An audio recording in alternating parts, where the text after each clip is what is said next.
All right. Is everybody ready? Is this thing working? You guys ready? Hello. Tony, eyes up here. Are you ready? I'm ready. Are you excited? You know, I don't really show much emotion, so That is beep boop. True, very true. So, can you program a little bit of excitement in your clap for us? Because we need to get this thing off the ground, and we got to bring it in at a level 10. Beep, boop, yeah, beep, level 10. Yeah, level 10. How about can you give level us 6 or a 7? Get us a 6 or a 7 clap. Can you do that? Here we go. Just clap. Tone. Ready? Good. Hey, this is Nicole Jimenez. You found the Unlocked podcast with Tony, Lars, and Chad. Let's go, boys. Do you think there's any chance she said her name wrong? I'd never met her before, so I'm not Nicole sure. Jimenez.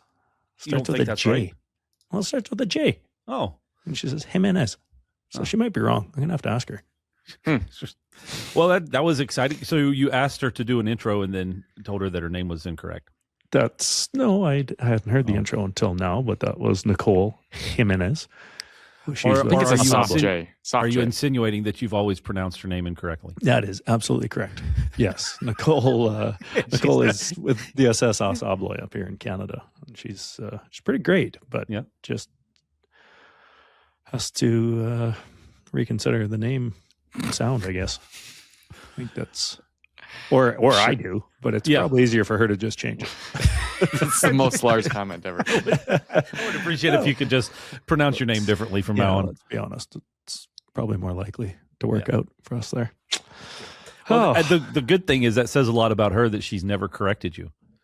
I have met Nicole, and I can guarantee you she has corrected Lars a handful He just of times. didn't pay attention. Maybe not on her name, but in many other reasons. Yeah. I've never paid attention. And I'm not sure she really listens to me when I speak. I wouldn't blame her. All right. Well, there's a consensus there.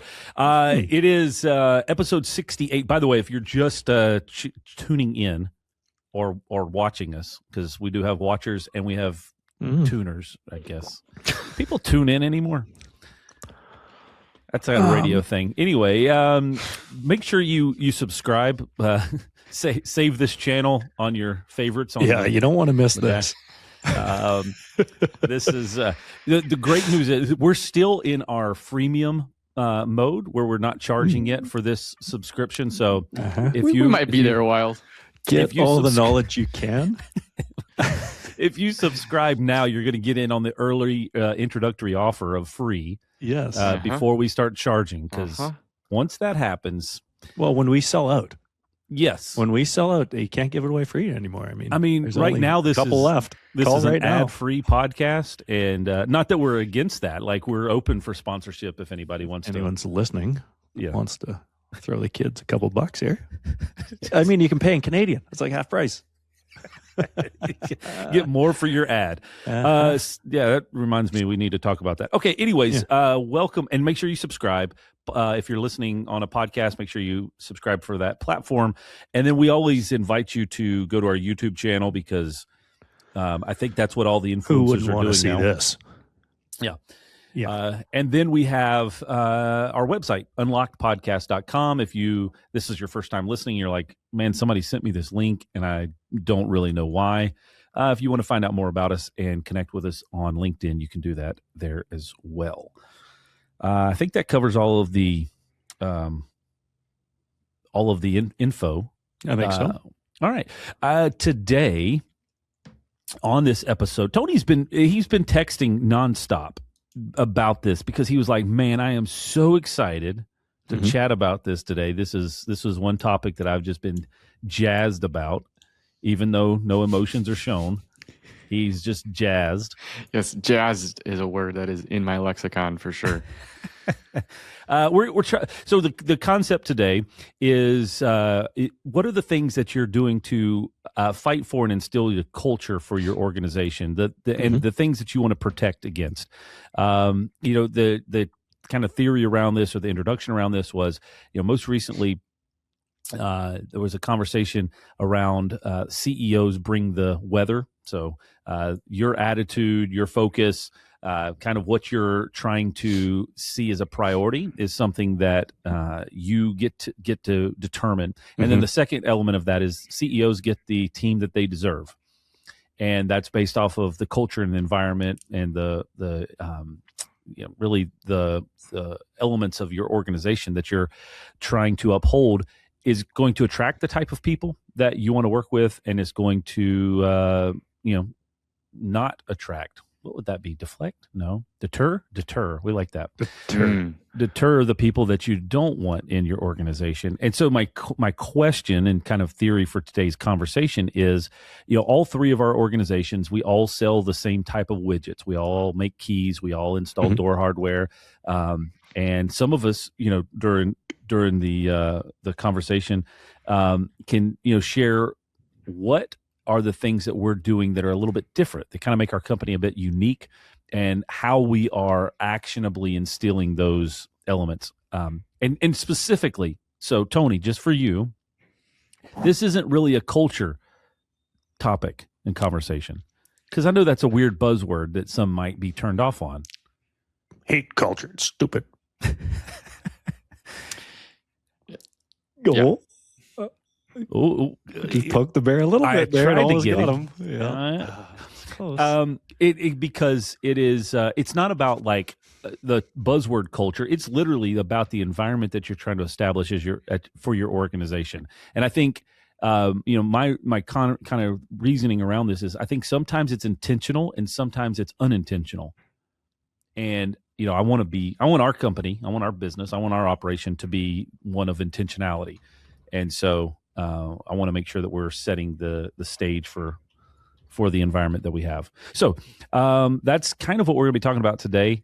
And I guess to get started, like, what would you guys say? Well, I want to start with Tony, just because yes, the excitement is there. What are the sacred elements of your organization? The things that, like, if you had to just let go of everything else, what are the things that you would really want to hold on to within your organization? And like, how are you fighting for those? Or I guess specifically first, what are those? What are the things that are the uniques to you as assured security that you want to go, hey, this is something we're going to fight for? So one thing I think is collaboration. We want to make sure that people feel that they have a voice in what we're doing. One of the things when I started working here was that I really enjoyed was that if there was something that wasn't going right, I could voice my opinion. Now I had a little bit of a different role, but it is something that I've tried to instill in everybody, that we want people to feel involved in decision making, and make sure that we're getting multiple different opinions on things to ideally get the best opinion. Obviously that can have negative effects and slow things down. And it gets ever more tricky as we grow. We can't get everybody's opinion, but we still do try to make sure that depending on the topic, we get the relevant opinions and make people have make sure that people have an opportunity to voice that opinion. And why is that so important to you? So I'm not sure I'm there, but I'm curious what it is, that collaborative, everyone has an equal say, or not an equal say, but everyone has a say. Why is that so important to you? Or what does that bring as far as value for the company? To me, it brings motivation and buy-in to what we're doing and a sense of purpose. If I'm just showing up, punching a clock, and I provide opinions to people and they don't listen to me and they don't care what I think, I just don't.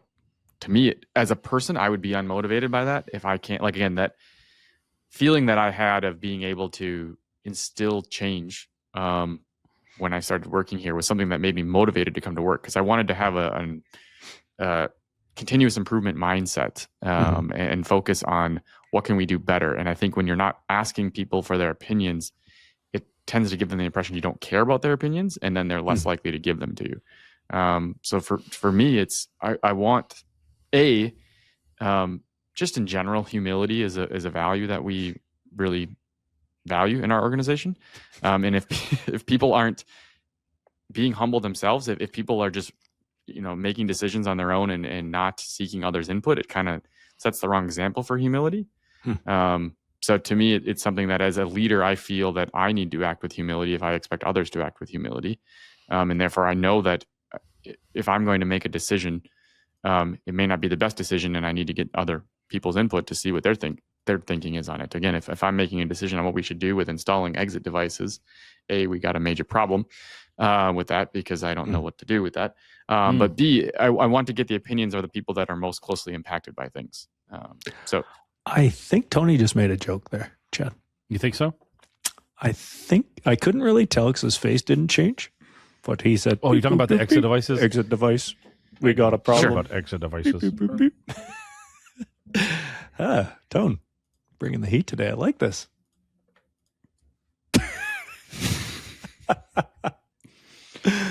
Huh. Yeah.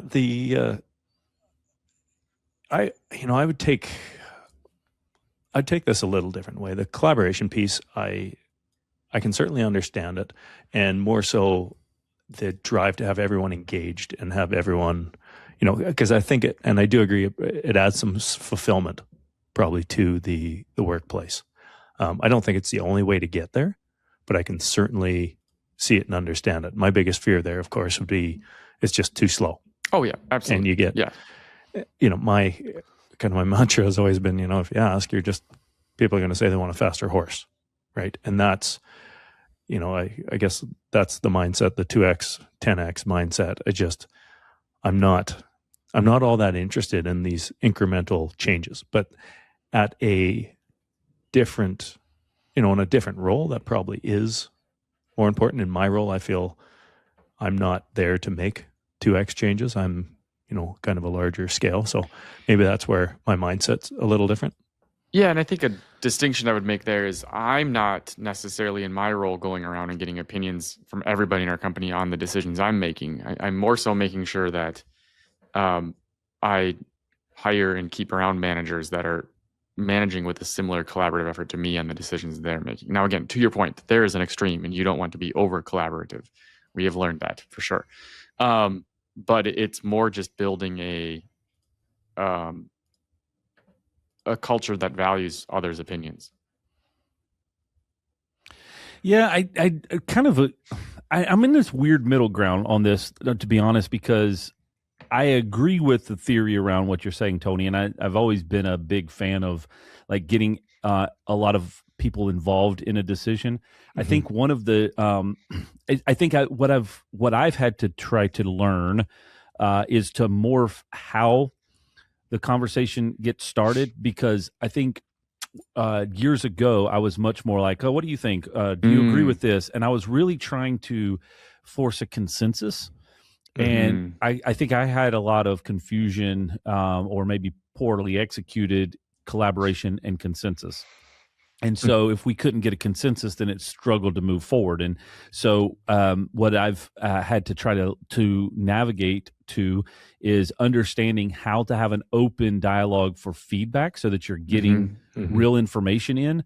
But and so that may be, terms of collaboration, but bringing that information in and then making a decision without consensus, because that may not always be the popular choice. It's just based off of all of the opinions that I've received and the information I received.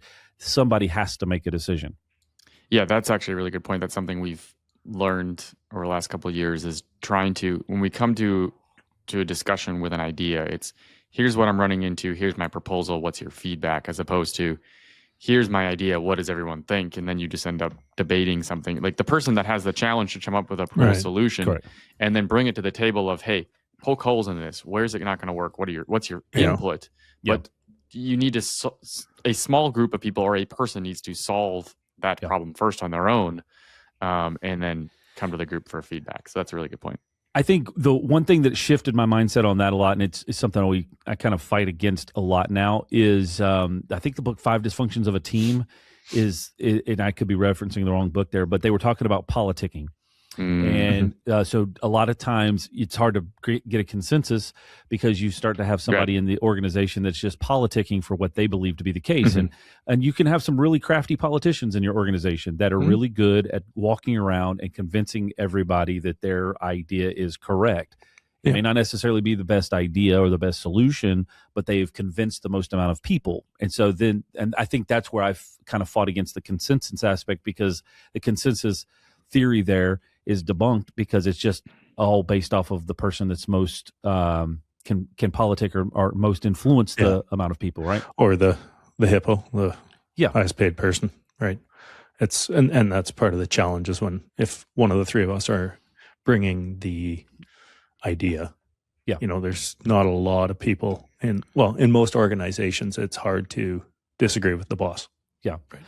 So Tony, back to that, if you had to wipe away everything else in your organization, one big thing that's sacred is the collaborative effort, making sure that everybody's voice is heard is one of the big priorities.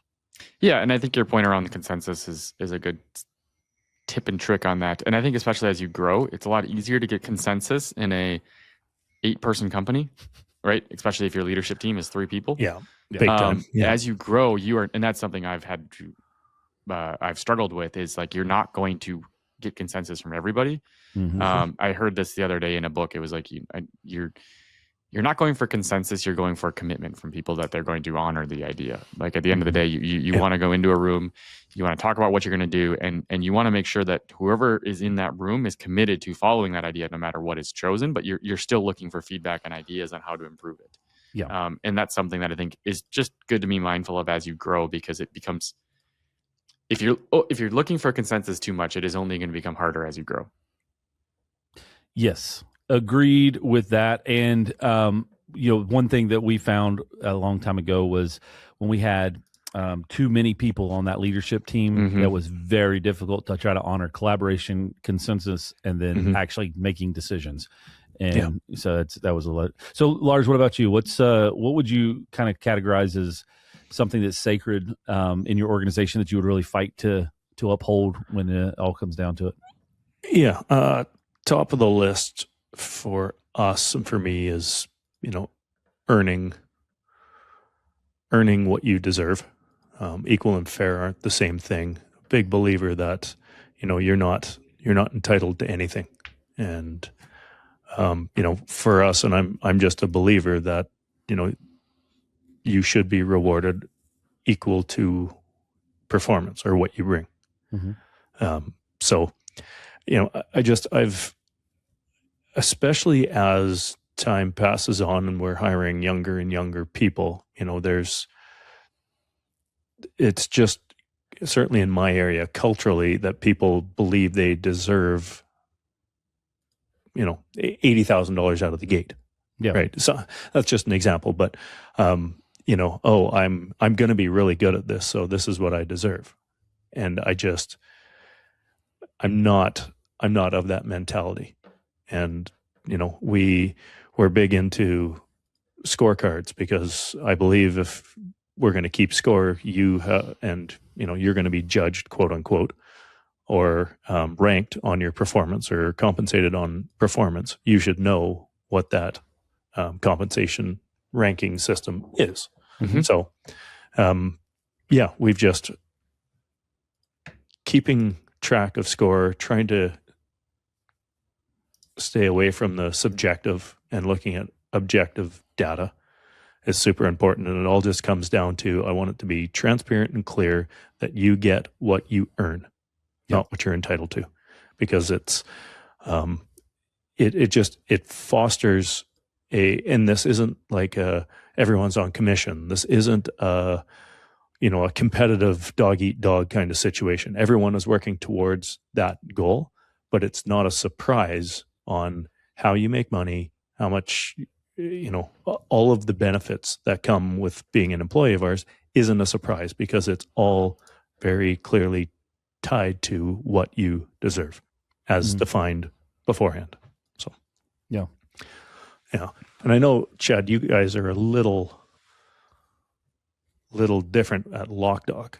I would say that does not align with what I just said, but what's kind of your go-to? As far as the things that we kind of hold sacred? Yeah. What's number one?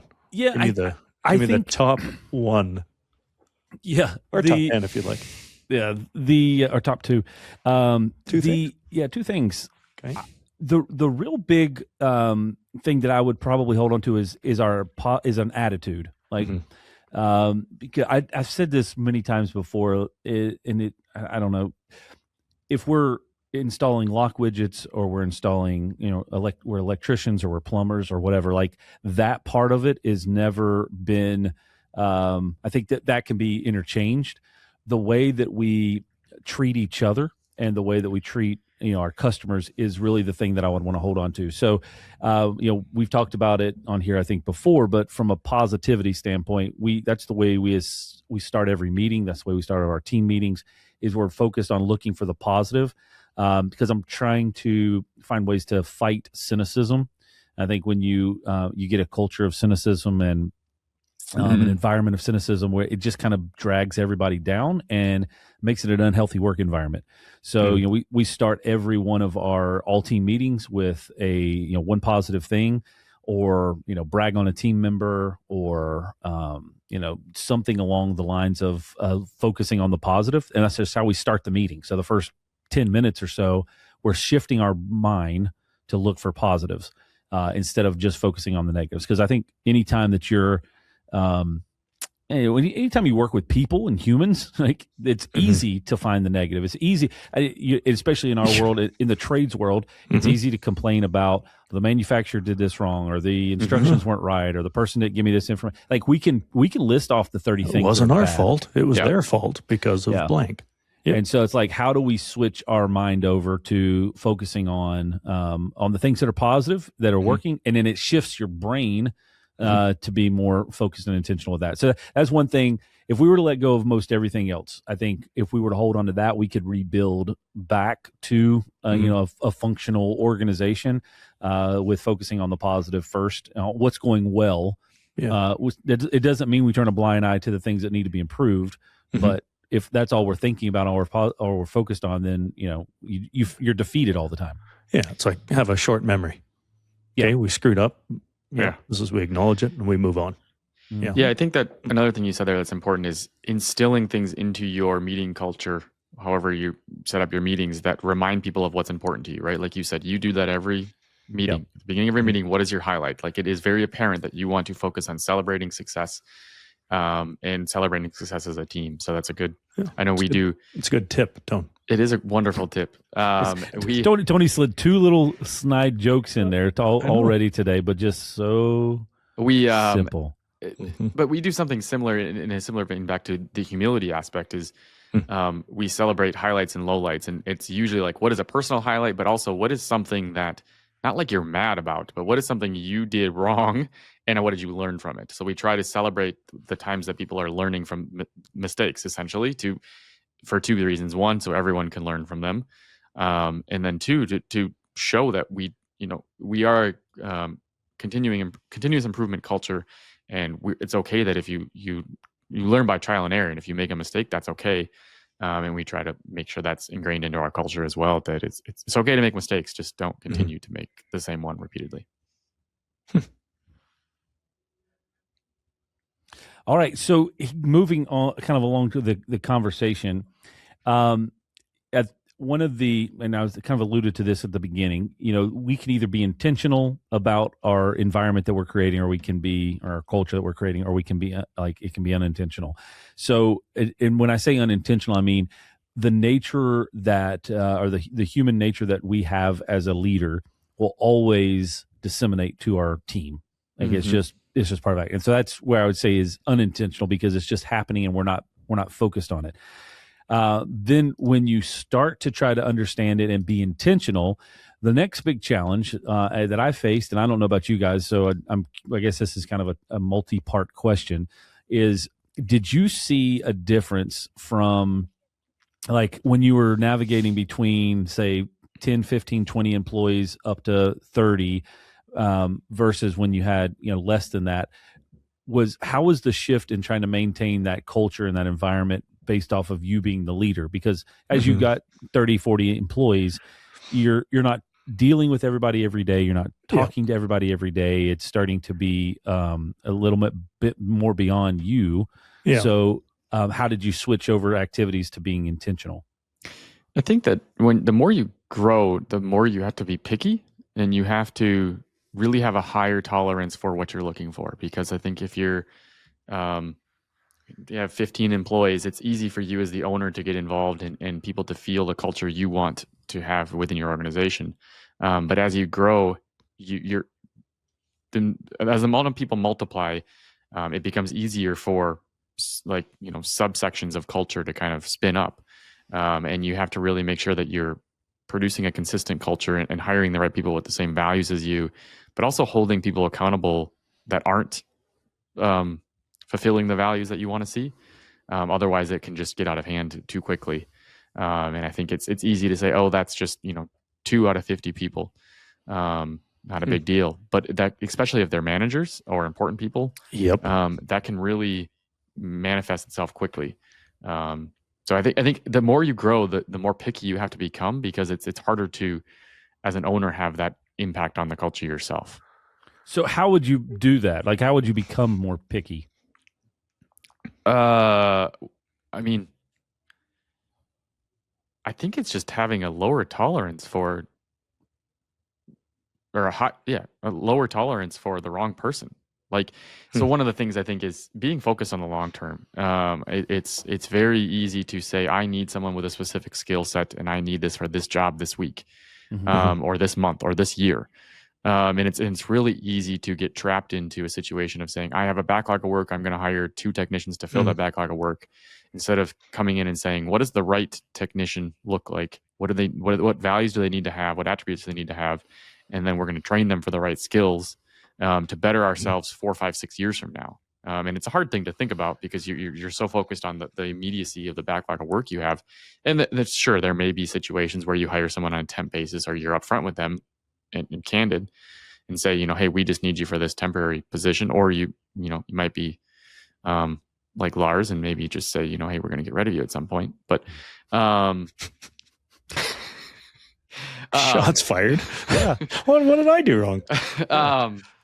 But I think that focusing more on the long term and hiring for the future is really important. Look at your organization and where you want it to be 5 to 10 years from now, and hire the people you want to have around then, knowing that some aren't going to work out, right? Not everyone works out, but really being a stickler for the right people first and focus on the skills secondary.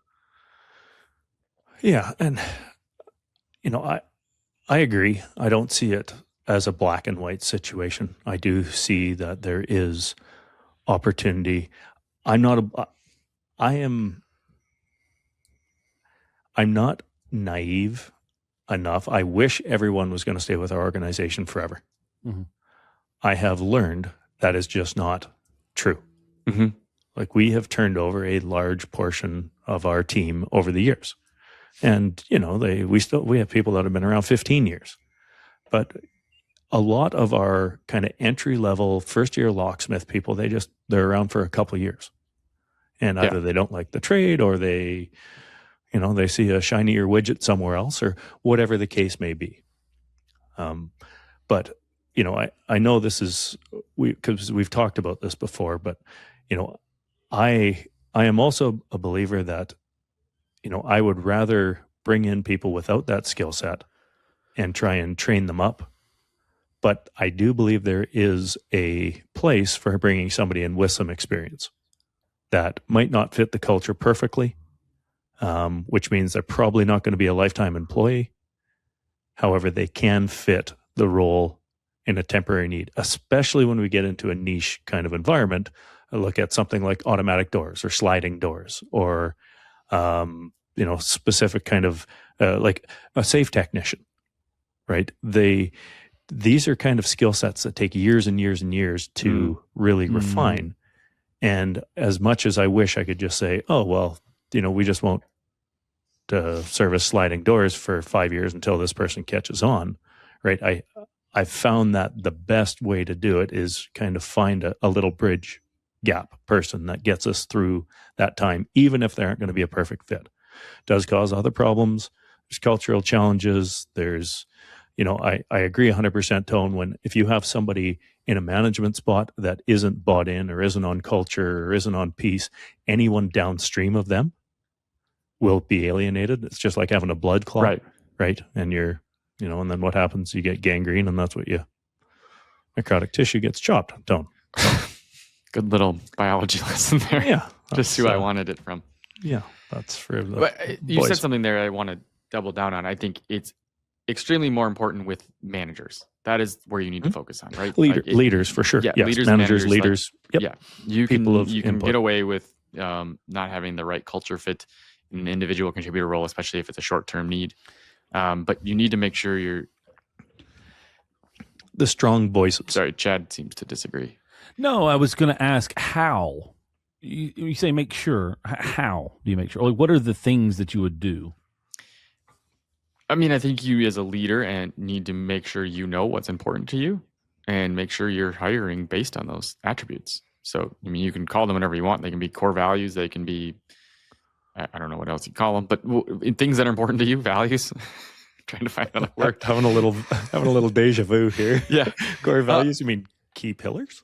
Sure. Whatever you want to call them. But like we actually, so funny enough, not to go too far down a rabbit hole, but we created our core values like 8 years ago or something like that when we had 17 employees. And we started like talking about all these other things that we should hire and fire based on. And we're like, wait a second, aren't these supposed to be our core values? Like we had things that we called like our key attributes of an assured employee. And we started going down this like rabbit hole of trying to identify the key pillars we wanted. And then we realized we need to reassess our core values and make sure that those are really what we're hiring, firing, and managing by. So we're in the process of redoing those and actually trying to simplify them down to 3 things.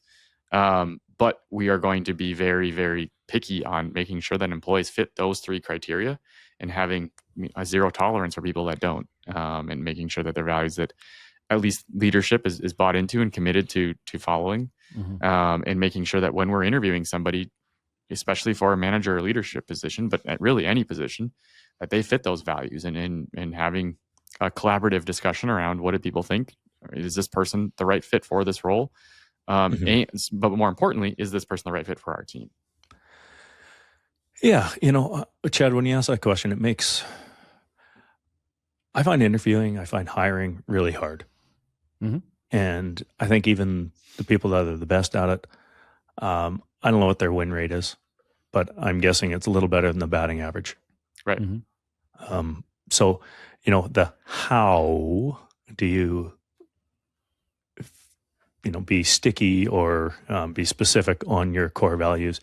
I think the approach that I've taken over the years, and this is probably a refined best version, I still think it's super important that I am present and that me being the leader of the organization, I'm still weekly in front of everyone, talking to everyone in an all hands meeting.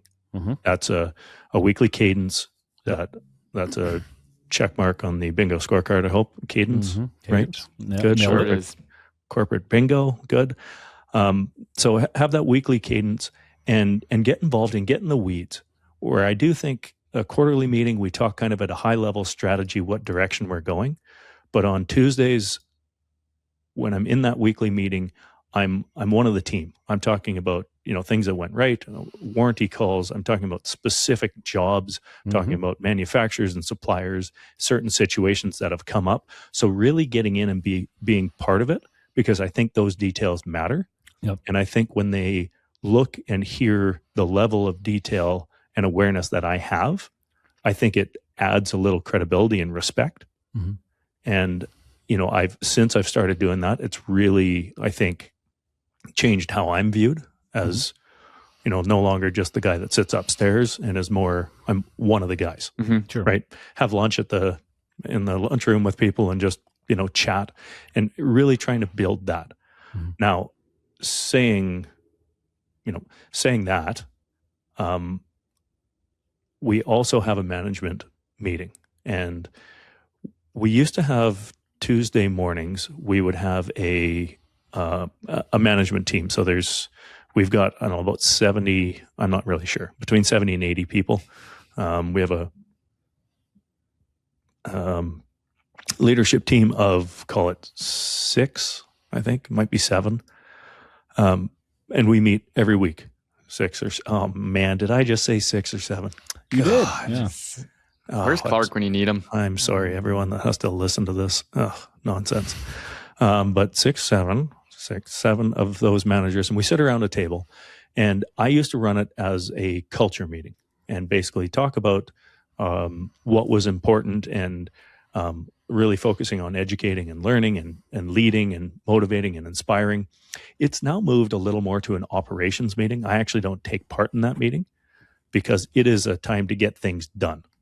And that's where Matt comes in to really hammer out kind of the key objectives, looking at those scorecards, the accountability piece. Yeah. I take part in it about once a month. Very Canadian about there. About. Yep. But once a month, because what I try to do is encourage these behaviors of, hey, build these relationships. I think we talked about this a while ago, but I've said it before, put money in the piggy bank. I think it's super important for leaders to build those personal relationships and be relatable with your team. And that puts money in the kind of the emotional piggy bank.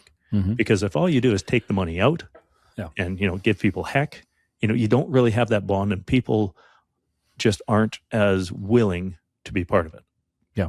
So I really try and instill those about once a month, every 6 weeks, and try and reinforce. And where, how my check and balance for this is I just pop into their meetings. So all of our departments have their own meetings, and it's kind of fun. It's kind of rewarding to hear the language that I use and the vernacular of our company, which I just say, that's part of our culture, the words we commonly use. You hear your leadership team using those words. That's a pretty good indication that they are aligned with the culture and the brand. So that's, a long version of how I actually tangibly do it. And it seems to work pretty well for us. So all of our core values, and I call them that because that's what I believe that they are, but all of our core values have a definition around them. That was for you, Tony. I do know what they're called, yes. Oh, yes. okay. I was just making sure. I was just told not to talk about core values on the podcast. Oh. Who would have told you that? Do we want to hit pause here for a minute and talk about our feelings? My God. Jeez. And we're back. They all have a definition around them. So just the term and the definition.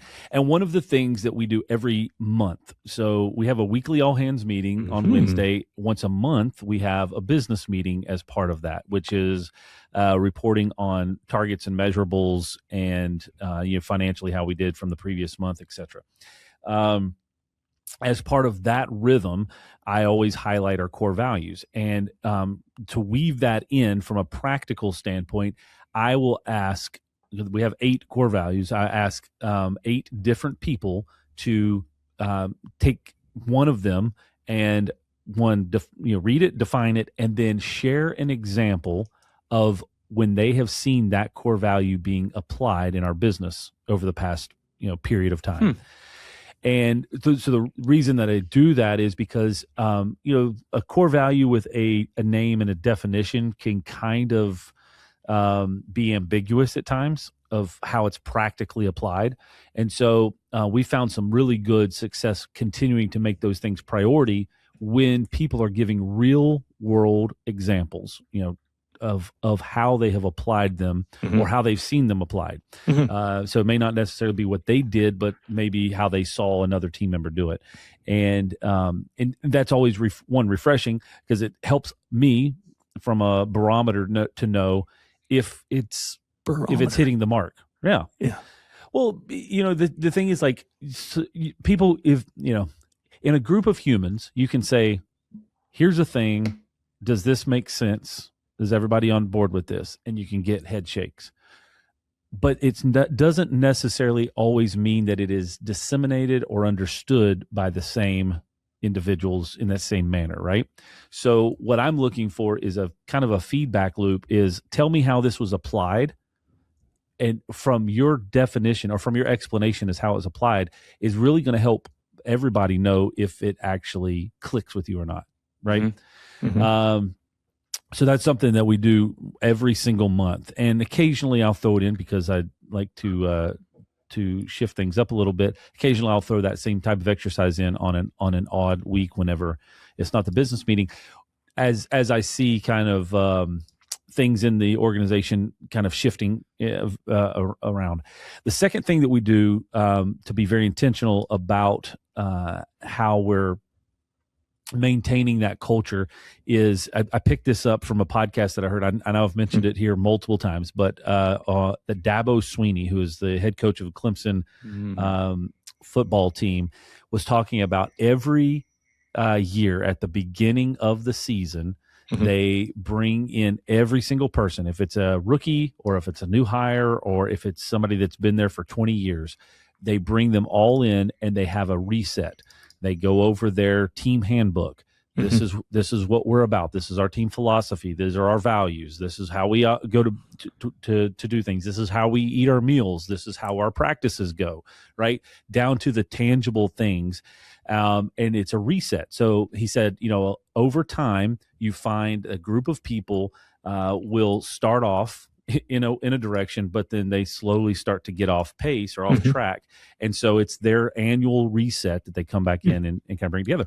And I was like, man, that's something that we have not done well historically. Is we have new hires that come on board. We bring them through orientation. We go through all this information and then we send them on their way.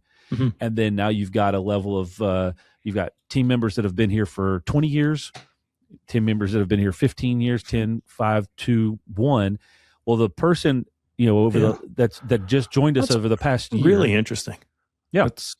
It's like an annual refresh. And I think I like and then you think, sorry to cut you off, Chad. You made me, you weren't talking, were you? Chad has told this story like 5 times, and on the 6th time, Lars is like, that's actually a really cool idea. There's a theory around that. It takes people 7 times to hear something before it clicks. Do you honestly listen to Chad? Like, I have to. A lot more than I listen to you, yes. A lot of energy. Tony, you are spicy today. Chad, hit pause. I got something to say. And we're back. So, but the idea of, I think quarterly we go through core values and we talk about the things that are important, but the actual onboarding, because it's kind of like a refreshment of it's re-onboarding. Correct. Right? Because how much has it changed over the 5 years? That's what I was going to say is like the process, the policies and procedures that we implement today is going to be really impactful for the new hires that start next week.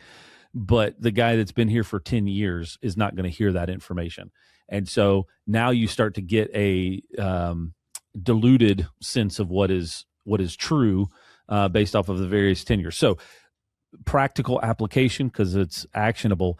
We literally go through our handbook, policies and procedures every year at the beginning of the year. Now, transparently, for those that are employees here that listen to this, know that we did this in February this year instead of January because of our launch. But it's literally the first week of January and the entire month of January is dedicated to breaking that down and going back through that information as a refresher. And we're talking about and hitting on the things that are important to the organization, things that are those sacred things that we want to focus and make a priority. And we talk about them very transparently, very raw, because we want these are the things that are important to us, and these are the things we want to make sure that everybody is aware of. So regardless of what, and one of the things that this last year or this current year that we when we released it, he said, this is the latest information. Anything that you have heard previously or read previously is all like this. This overwrites everything that was. So this is our reset, right? This is the hard reset. This is everything that's true now. Correct. Yeah. As of now, and then we move forward. But man, I've found a lot of value. We've done that now for about 5 years, and it has been one. It's a refresher for me. Because I'm like, oh, this is outdated, or this is, this needs to be eradicated. Oh God, this isn't true anymore, right? And so, but it keeps everybody on the literal same page, moving forward, at least for the next 12 months. That's an interesting one. And you stole that where? From Dabo Swinney. Dabo Swinney. He's the head coach of the Clemson Tigers college football team. It's a small little college down in South Carolina. Gotcha. That was a national champion a couple years ago. They play football. So not soccer. Football with their hands. Yeah. Pigskin one. Yeah. Good. Okay. So kind of, and as we've been navigating this, right? We're talking about the things that you hold sacred. How do you actually instill them? How do you hold them true? And then I guess the final thing is, and Tony kind of alluded to it earlier around like short-sighted hiring, like hiring somebody for the short term versus long term. How do you create for those that are listening or watching that are, whatever size organization you're in, maybe you're hiring for a small team, or maybe you're the owner and you're hiring everybody right now. What would you guys suggest from a again, I want to be very actionable, but how do you start to hire for the culture that you're looking for? Like, we can say hire for the culture. How do you validate or test the hiring for the culture element? Like, what does that look like? So this might be too simple, but you may or may not have core values. That's irrelevant. Sit down and write on a piece of paper. Like, if you had to describe yourself in 5 words, what are the things that you care about, that you like about yourself? And when you're interviewing somebody, say, does this person have this? Do I get a sense that this person has this one of these 5, all of them, score them effectively on those 5 things? Because ultimately you're trying to, from a skill standpoint, you want to hire somebody who complements you. But I think from a culture standpoint, you want to hire somebody that supplements you, and you want to hire somebody that is very similar from a culture. Like, I know a couple of years ago, we had an MSC conference down in Denver. And one of the things I remember the most about that was the speaker talking about plant your flag, like figure out what's important to you and plant your flag on those important things. And the more you plant your flag, the easier you'll find people that are like you, and weed out people that, aren't a similar culture to you. And it's not to say that you don't want to hire people that are different than you, right? That you definitely want that. But from a culture standpoint, you want people that are, again, value the same things. So think about what are the 5 most important things that are important to you. Maybe those do become your core values, maybe not. But and say, does it? Give an example. So for me, one of them is authenticity. I want people in our organization to be authentic. I want them to be transparent about what they're thinking and true to themselves, not try to be somebody they're not, and just be authentic. So to me, when I'm interviewing someone, I kind of can get a read really quickly. Like, is this person being themselves, or is this person trying to put on a front or put on a show for us? And if I can tell they're trying to put on a show, I'm not interested. It's just an immediate turnoff. Yeah. So that's fair. So being authentic. So that's, you kind of ask questions or look for, I guess, behavioral things that would kind of lead you to think or see that they're not authentic. Yeah. Interesting. I would love to say that I had a list of questions that I asked, but as you guys have found out, I tend to kind of just go with the flow. But like, I know what I'm looking for, right? 1,000 miles an hour. Yeah. Well, correct. And I think that's fair, right? You know what you're looking for. And that's why I ask the question a lot of times, because one, how I'm trying to think, how do you either train your next level managers that are going to be doing hiring to do the same thing, right? Because I don't know about your organization. For us, I'm not involved in the day-to-day hiring anymore for outside of the leadership team. So Zach and Nathan are the ones that are having to do those interviews, and they're focusing on that. So like, outside of Nathan and Zach and I interviewed people together for years, so that was more osmosis. And then after we would finish, I would say, this is my thoughts. What are your thoughts? And try to train on that side. But outside of that, like, how would you put together a system or a process for somebody that is hiring outside of in their department, so they would know how to do the same thing? So I don't know if you're going to like my answer, but I don't think it's something that, I think you have to be like, I think what Lars said earlier is kind of part of you have to be present with your leadership team. You have to, like, your leadership team has to know what you're looking for. Like, and I think a lot of that's, you can try to codify that into some words, but I think ultimately it's just I don't want to say like you pick up on it on vibes, but there is like a sense of you get to know.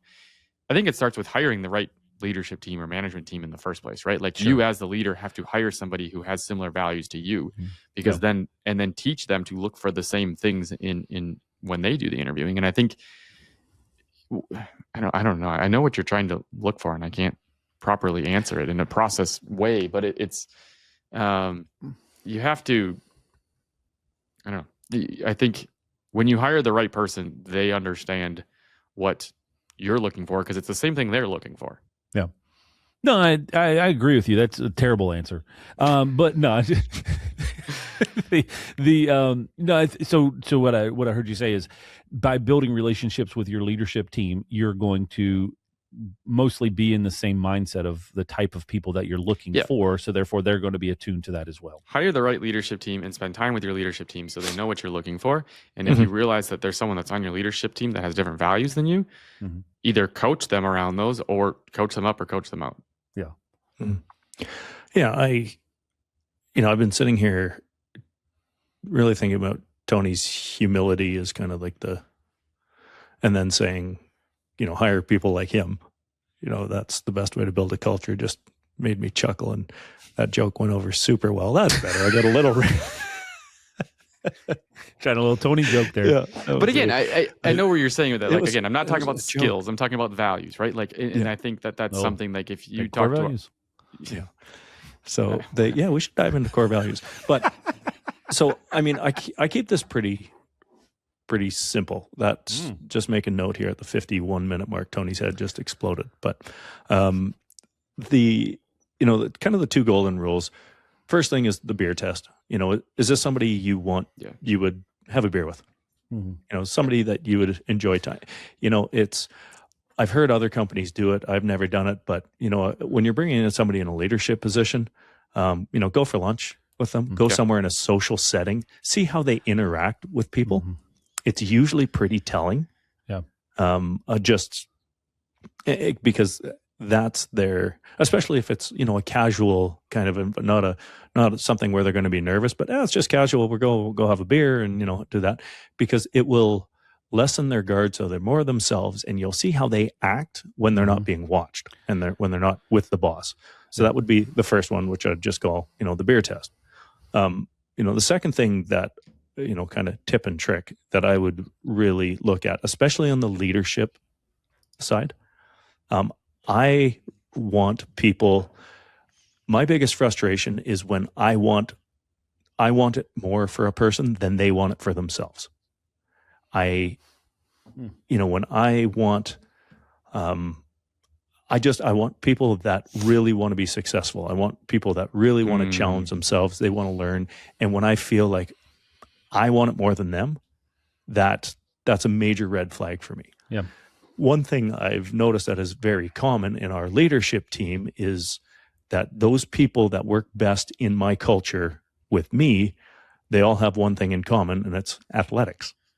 I know it's a little out of left field here, but hey, a little pun there, left field for athletics. But anyway, it's generally have found people that are athletes and have grown up either playing in teams or have grown up, at a competitive athletic ability. They generally have a motivation to be successful without you needing to remind them and push them. And I've just personally had a lot of success with that. I mean, we've got golf pros, we've got ex-professional hockey players, like we've got a lot of athletes on our team. And generally speaking, they are motivated to succeed, which aligns very well with our core key pillars and values. Yes. I think one thing to add on that is, especially on the leadership side, the beer test that you call it is taking somebody out to eat, but also getting to know their partner or their spouse or their significant other. I think identifying how they work together is a big element to see how they're going to work with people inside of your organization, right? So realizing that early on is going to be a key factor. One other thing that I think we have applied pretty well in our organization from a hiring for culture standpoint is the multiple. And when you say culture, like trying to hold true to finding people that are going to fit well for the long term, and that is one through the interview process. Then secondly is a ride along. or a job shadowing. So they are in the field with our team or sitting at a desk next to somebody. Like we recently hired a new customer service individual. And so they came in and shadowed for a half a day. And just to kind of, for everybody to get a feel for, is this person, do they stick out like a sore thumb, like they're not going to jive with the rest of the team? Or is this somebody that is going to fit and align with our environment here? And we do the same thing with technicians for shadows and ride-alongs. And what it's done for us is the people, we put them with people that are wanting to uphold a certain culture in our organization and certain values. And so they are looking for that in that individual. And it is, I'm telling you, time and time again, we've had somebody do a ride-along or a shadow, and the technician that they ride with comes in and says, I don't think that they're going to work out. Like I think they've got a lot of, this issue or that other, that they're not being truthful about, or they were telling me how they've, kind of done this and that and the other, and it doesn't align with the way that we do things here. And like, that is not going to come out in an interview across the table. That is the real world practical application. And so if I guess to kind of summarize all that, right? If you as the leader have defined well what you want the organization to be about, and you have said these are the things that are sacred, right? These are the things that say for us, the positivity thing, or the mindset of looking for the positive. If that individual comes in and all they do is gripe and complain and moan and about their current situation or this and that and the other, that is an immediate red flag, because it's going to stand out as different. And when it stands out as different, then I think your team is going to say, hold on a second. If we want to protect that, if that's something that we hold to be true, then we don't need those people here. And we're looking for those that are in that same mindset. So, but that all starts from being intentional about it, talking about it, the activities that you're doing on a regular basis, and starting with you specifically. Correct. Yeah. And that's walking the walk, and it bleeds its way down, and it's actually pretty rewarding when you start seeing it, right? When you start seeing your disciples all start kind of marching the same way, talking the same way, growing the same stupid beard. I mean, all of it. Hey, when somebody comes in and says, I don't think we should hire this person because I don't think that they're going to fit into our culture, that's a huge win. That's cool. Because people inherently are looking for additional help and additional support. They're, how do we work easier together, right? And so the easy position is to hire some more hands. And if the people that are there are actively saying, I don't think this person is going to be a good fit, then that means that that's important to them to uphold that environment. And the more people that you have that are focused on that, I think the better overall you have from an environment standpoint. So I don't know. That's my 2 cents on it. Yeah. I've been making notes as we go along here, and I'm having a hard time disagreeing with you today, Chad, which doesn't sit well with me. Well, it's only taken 68 episodes. Yeah, well, the last one was 67. Oh, 67. Right. That would make this one 68. And I think you have the next topic for episode 69. I do, although I'm a little gun shy now because Tony, I feel like we should take this offline and confirm this with Tony, because I don't want Tony to be salty. It just, you don't want Tony to be salty. I think you should be more concerned about Chad than me. Whoa, it's because you know what topic's coming up. It is time. Do you want to drum roll this, Chad? Or Tony, do you want to clap it in? No. Because, no. I'm not salty. You're salty. Beep, beep, beep, beep. Oh, the amount of times that I have people saying, like, I feel so bad for Tony. You guys just, give me a break. Okay, drum roll, because we haven't done this for a while, mostly because Chad complained. Because we've been doing too many of these lately. That sounds like Chad. Yep. We're going to do a top 10, which usually means we get to 6 and then run out of time. But we're going to pretend it's a top 10 things that you're going to quit doing. Top 10 things to quit doing that'll make your organization or your life better. Chad has just got out a giant cue card, like he was Letterman there, slapping his paper. That's exactly what I was going to do. Exactly the only way we can do a top 10 is if I can pretend like I'm David Letterman. Yeah, and then I've got a second pencil that I can run at you. Go with a double-sided pencil. Yeah, top 10 things to quit doing, because I think it was about a year ago. I read a book by Annie Duke, and it's called Quit, and I absolutely loved the concept. Because she talked about specifically, if you're a 50-year-old and you want to be an Olympic athlete, you can get some terrible advice and say, just put your mind to it and you can do whatever you want. Mm-hmm. That's just not true. Yeah. So find what you're good at and lean into that. What are the things that either you or your organization isn't good at? And what do you need to quit doing? So what are the top 10 things you have quit? It's a great topic. It's a tough one. It's a tough one. Number 10. Chad loves it. Yeah, number 10 on my list so far is top 10 things to stop doing. Number 10. Top 10 lists. Top 10 lists. Oh, God. Look forward to more top 10 lists every 2 out of the next 3 episodes. Chad, where do the people find us? I love David Where Letterman. do they send the sponsorship? He was great. Where do they send the sponsorship stuff? That's what I got to go to a David Letterman show one time. I did too. I got a mug. I still have it. You know what? If I remember, I'll bring my mug in for next week's episode. Oh, okay. Well, that'll be exciting for everyone. But Chad, where can you please land this plane? It's long in the tooth. Whatever we're missing, get us out of here, please. It was all good until it went downhill just there at that last second, talking about the top 10 list. If this is your first time listening or being a watcher. This is your first time. I'm sorry. No, you probably got a lot of value out of this. You can find us on our website, unlockedpodcast.com. We'd love to connect with you. Find us on LinkedIn. You can send us a message, just like Kevin Sheehan does on a weekly basis, to give us a recap of his takeaways and his bingo card. So we'd love to hear from you and give us some ideas. He just actually messaged us and asked us about one of the episode topics that we were supposed to share.